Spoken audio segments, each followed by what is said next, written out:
سنو، قرآن کے خلاف کیسے سازش ہو رہی ہے۔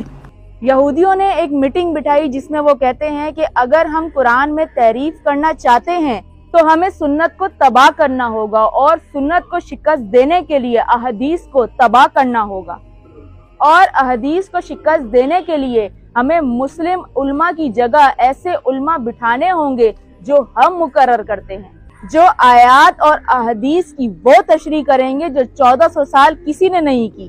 پھر لوگ مسلم علماء پر شک کریں گے، اور جب یہ سب جاری ہو رہا ہوگا تب ہمارا مقصد پایہ تکمیل تک پہنچے گا۔ اب غور سے سنیے گا اور خدا کے معجزات کو دیکھیے گا کہ یہ یہودی 1400 سال سے سازشیں کرنے میں ناکام رہے، اور انشاءاللہ یہ ہمیشہ ناکام ہی رہیں گے۔ جس نبی پاک کا کلمہ پڑھ کر ہم مسلمان ہیں، اس نبی پاک کا تذکرہ اللہ پاک نے توریت، زبور اور انجیل میں بھی کیا ہے، اور قرآن پاک اترا ہی محمد مصطفیٰ صلی اللہ علیہ وآلہ وسلم پر ہے۔ باقی کی 3 کتابوں میں یعنی توریت، زبور اور انجیل میں یہودیوں نے اتنی ایڈیشن کی ہے، لیکن قرآن پاک ایسا معجزہ ہے جسے کوئی نہیں بدل سکتا، اور یہ خدا کا وعدہ ہے کہ جیسے وہ ابابیل بھیج کر اپنے گھر کی حفاظت کرنا جانتا ہے، بالکل اسی طرح وہ اپنی کتاب کی بھی حفاظت کرنا جانتا ہے۔ سورہ حجرات ترجمہ: بے شک ہم نے ہی قرآن کو اتارا ہے، اور بے شک ہم خود ہی اس کے نگہبان ہیں، کیونکہ ہر آنے والے نبی نے ہمارے نبی کی بشارت دی ہے۔ اسی وجہ سے شاید ہی دنیا میں کوئی ایسا مذہب ہو جس میں ہمارے نبی کا اس میں گرامی نہ ہو۔ اسی لیے کہتے ہیں کہ تحقیق کے دروازوں کو کھلا رکھو تاکہ دشمن تم پر حملہ نہ کر سکے۔ کیوں؟ کیونکہ دشمن نے تمہیں یہاں سے قتل کیا۔ یاد رکھیے گا کہ تمام یہودی ممالک مل کر مسلمانوں کے لیے سازشیں کر رہے ہیں تاکہ وہ پوری دنیا میں اپنی ظلم کی حکومت قائم کر سکیں۔ یاد رکھیے گا، ہمیں علمی اور تحقیقی میدان دونوں سے یہودیوں کو شکست دینا ہوگا۔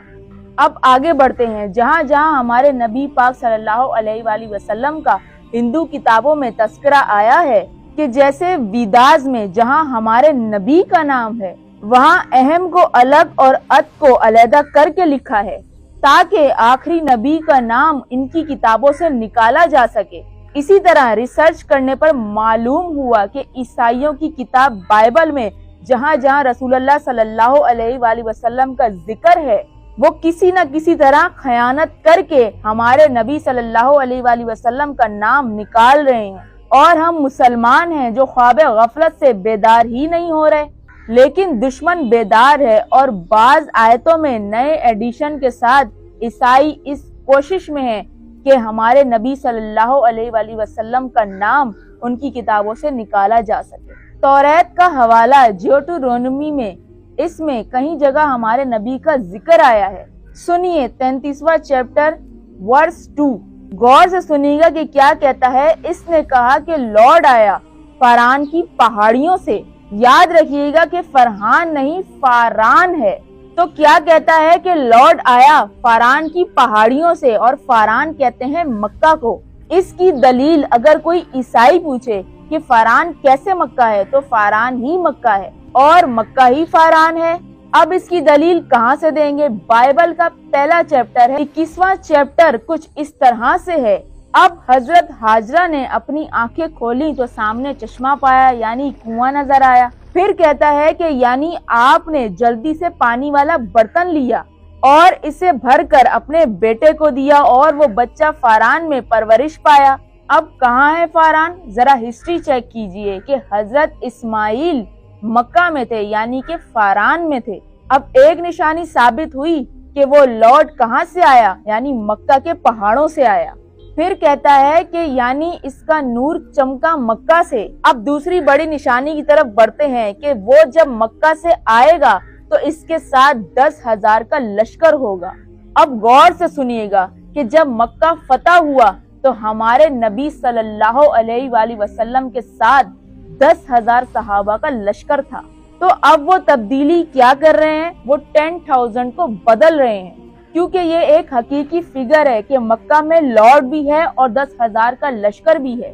یعنی اس کتاب میں حضرت اسماعیل بھی ہیں اور ہمارے نبی صلی اللہ علیہ وآلہ وسلم بھی ہیں، اور یہ نشانیاں ہمارے نبی صلی اللہ علیہ وآلہ وسلم کی طرف اشارہ دیتی ہیں۔ اب سمجھے کہ تحقیق کیوں ضروری ہے۔ بائبل اصل میں ہیبرو یعنی عبرانی زبان میں ہے۔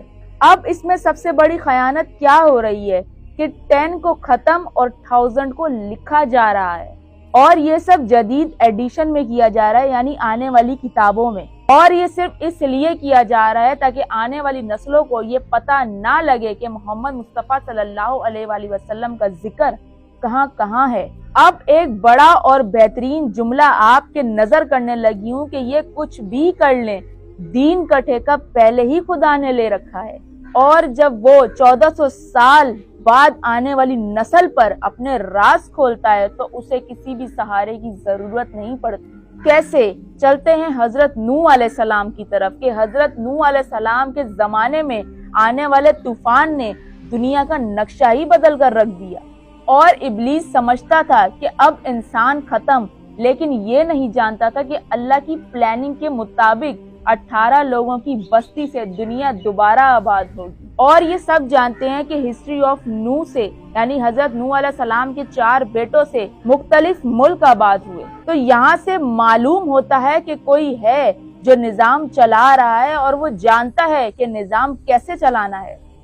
اب آپ نے اور میں نے کیا کرنا ہے، یعنی سیدھے رستے کا انتخاب کرنا ہے۔ بالکل اسی طرح وہ اپنی کتاب کی حفاظت کرنا جانتا ہے۔ قرآن پاک ایک ایسا معجزہ ہے کہ ہر بار پڑھتے ہوئے علم میں اضافہ ہوتا چلا جاتا ہے، اور اس میں ایسے راز موجود ہیں کہ جسے لوگ دیکھتے ہیں اور پڑھتے بھی ہیں، لیکن آنکھوں کے آگے ایک پردہ ہے، اور وہ پردہ آخری وقت میں ظہور کرنے والا ہی اٹھائے گا، اور ایسے راز و نیاز کی باتیں بتائے گا کہ آنکھیں کھلی کی کھلی ہی رہ جائیں گی، اور زبان کچھ کہنے سے قاصر ہوگی، اور ایسی تلاوت کرے گا کہ ایسی تلاوت کسی نے سنی نہ ہوگی۔